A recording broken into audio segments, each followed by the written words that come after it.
Hello everyone, welcome back to our dream destination channel. এখন বাজে দুপুর 3টে। আর তোমরা তো জানোই এই দিকের ওয়েদারটা কতটা গরম। তো আমরা সবাই মিলে বেরিয়ে পড়েছি একটা জায়গা যাওয়ার জন্য। অটো স্ট্যান্ডে এসে অটো ড্রাইভারকে বললাম যে আমরা ভেলোর ফোর্ট যাব। তো উনি বললেন 100 টাকা লাগবে। এই যে দেখো, আমরা 4জন চলে এসেছি এত রোদে রোদে। আর এখানে এসে আমরা জানতে পারছি আমরা যে হোটেলে থাকছি সেখান থেকে এখানে আসতে গেলে 5 মিনিট সময় লাগবে। চলো তোমাদেরকে দেখায় কি দেখার জন্য আমরা এত রোদে রোদে চলে এসেছি।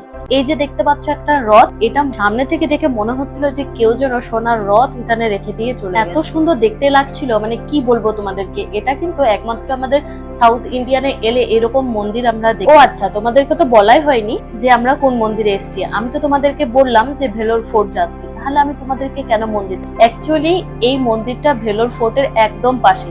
তো চলো সামনের দিকে যাই। এই যে দেখতে পাচ্ছ এই মন্দিরটার নাম হচ্ছে জলকান্তেশ্বর মন্দির। আর হ্যাঁ, এটা একটা হিন্দু মন্দির যেখানে ভগবান শিবকে পুজো করা হয়। আর সামনেটা দেখতে পাচ্ছ ভীষণ সুন্দরভাবে সাজানো, দেখে একদম মনোমুগ্ধ হয়ে যাবে।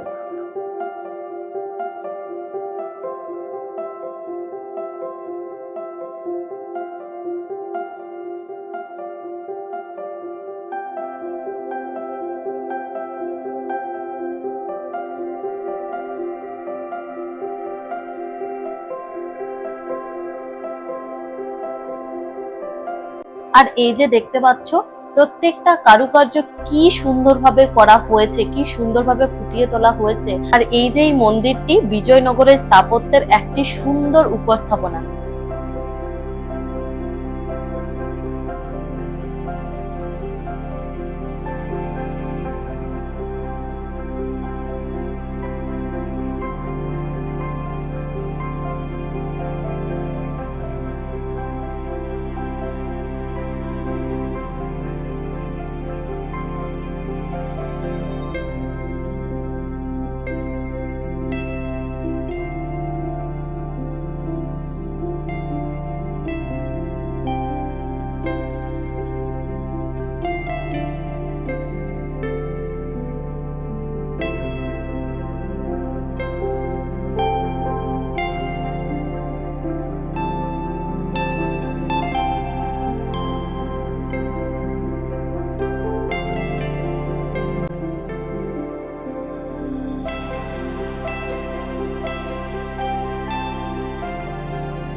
চলো তোমাদেরকে তো মন্দিরের সামনের দিকটা দেখালাম, এরপরে দেখায় মন্দিরের পাশের দিকটা। এত সুন্দরভাবে খোদাই করা হয়েছে এই মন্দিরের গায়ে, তা দেখে হয়তো তোমাদের অনেক পুরনো ইতিহাসের কথা মনে পড়তেই পারে।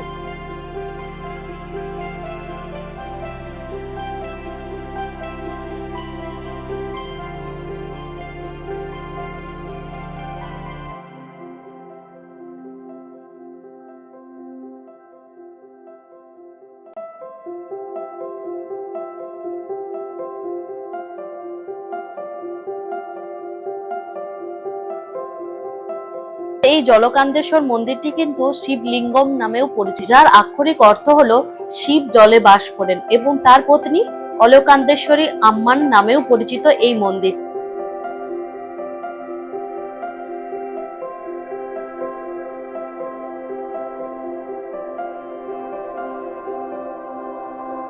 আর এই যে দেখতে পাচ্ছ এটা হচ্ছে মন্দিরের সামনে বসার জায়গা। বেশ ভালো অ্যাস্থেটিক একটা ফিল আসবে এখানে বসে। তারপরে আমরা মন্দির থেকে বেরিয়েই দেখলাম এরকম ভাবে সুন্দরভাবে কেটে আম বিক্রি করছিল, তার উপর নুন আর লঙ্কা গুঁড়ো ছড়িয়ে দিয়েছিল। কি সুন্দর দেখতে লাগছে দেখো। সিজনের আগেই আমরা আম খাচ্ছি, তো বেশ ভালোই লাগছিল। আর এদিকে দেখছিলাম বেশ টাটকা টাটকা ফ্রুটস বিক্রি করছিল, এগুলো আমাদের ওয়েস্ট বেঙ্গলে এই টাইমে পাওয়া যায় না, সেগুলো বিক্রি করছিল। বেশ ভালো লাগছিল, আমটা খেতে কিন্তু বেশ ভালো ছিল। নতুন আইডিয়া পেলাম যে এইরকম ভাবে আম খাওয়া যায়। এত সুন্দর, মানে দেখতেই এত সুন্দর লাগছিল যে না খেয়ে আর থাকতে পারলাম না। এরপর চলো তোমাদেরকে নিয়ে যাই এই ফোর্টের দিকে, আর দেখাবো এখানে কি কি দেখার জিনিস আছে। আর এই ফোর্ট সম্বন্ধে সবকিছুই তোমাদেরকে বলবো এই ব্লগে। তো তোমরা ব্লগটি কিন্তু প্রথম থেকে লাস্ট পর্যন্ত দেখো। ভেলোর ফোর্ট ভারতে তামিলনাড়ুর ভেলোরের কেন্দ্রে অবস্থিত 16 শতকের একটি বিশাল দুর্গ, যা ভেলোর টাউন রেলওয়ে স্টেশন থেকে মাত্র 1.5 কিলোমিটার দূরে অবস্থিত। এই দুর্গটি তৈরি করেছিলেন চন্নাবম্মী নায়ক এবং থিম্মা রেড্ডি নায়ক, যারা বিজয়নগর রাজা সদাশিব রায়ের অধীনে প্রধান হিসেবে দায়িত্ব পালন করেছিলেন 1566 খ্রিস্টাব্দে।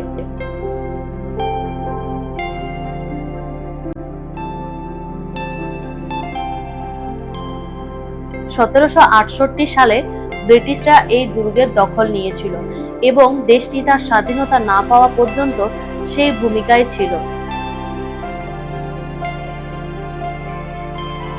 সেই সময় ব্রিটিশরা রাজত্ব করত শ্রীলঙ্কায়। আর এই যে দেখতে পাচ্ছ বিশাল দুর্গ, সেখানে মহীশূরের রাজা টিপু সুলতানের পরিবারের সদস্যদের পাশাপাশি শ্রীলঙ্কার শেষ সম্রাট বিক্রম রাজাসিনহাকেও এই দুর্গে বন্দী করে রাখা হয়েছিল।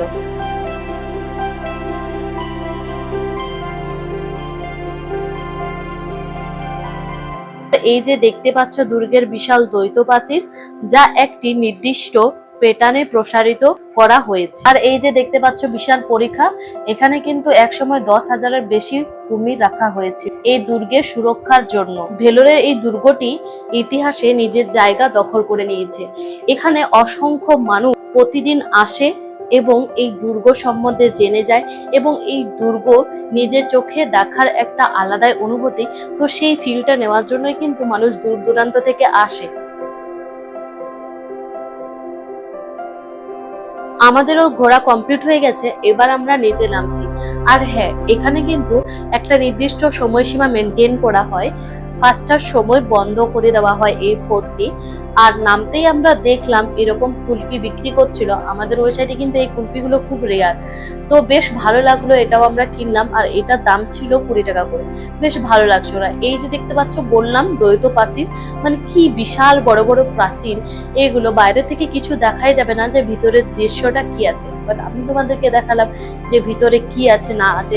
তো এই যে আমরা চলে যাচ্ছি এবার, সামনেই একটা পার্ক আছে, ভেলোর ফোর্ট পার্ক যেটা বলা হচ্ছে।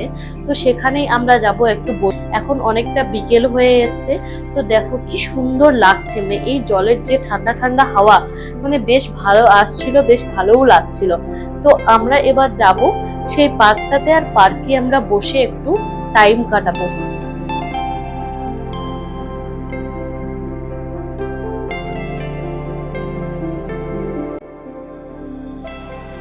আর এই যে আমরা চলে এলাম এই পার্কটাতে, এটা হচ্ছে ভেলোর ফোর্ট পার্কই, বাট এখানে কোনো টিকিট লাগে না। ভেলোর ফোর্টে ঢুকতে গেলেও কোনো টিকিট লাগে না। বেশ ভালো লাগছিল, এত ভালো লাগছিল, এই পার্কটা বেশ ভালো। আর নিমেষে কত মানুষ এখানে ভিড় করলো, দেখতে পাচ্ছ তোমরা চারিদিকে এত মানুষ, মনে হচ্ছে যেন মানুষের মেলা।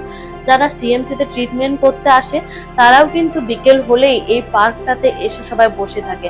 আর এই যে দেখতে পাচ্ছ সানসেট হচ্ছে, কি ভালো দেখতে লাগছিল। বাচ্চাগুলোও খেলছিল বেশ। তোমাদেরকে দেখাচ্ছি জুম করে, দেখতে পাচ্ছ আমি ঠিকই বললাম যে মানুষের মেলা হচ্ছে। তারপরে এই যে এখানকার সিঙ্গারা আমরা ট্রাই করছি, বেশ খেতে কিন্তু ভালো ছিল। কারি পাতা দিয়ে করেছিল, আমাদের দিক থেকে ডিফারেন্ট ছিল কিন্তু বেশ ভালো ছিল।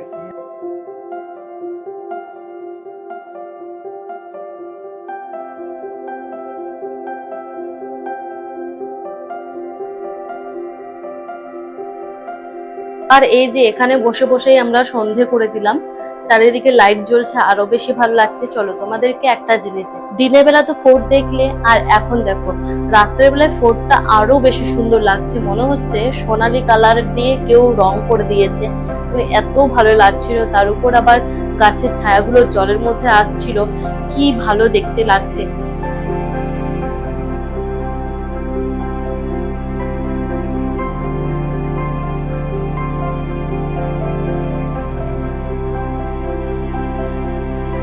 তো আজকের ভিডিওটা তোমাদের কেমন লাগলো সবাই কমেন্ট করে জানাবে।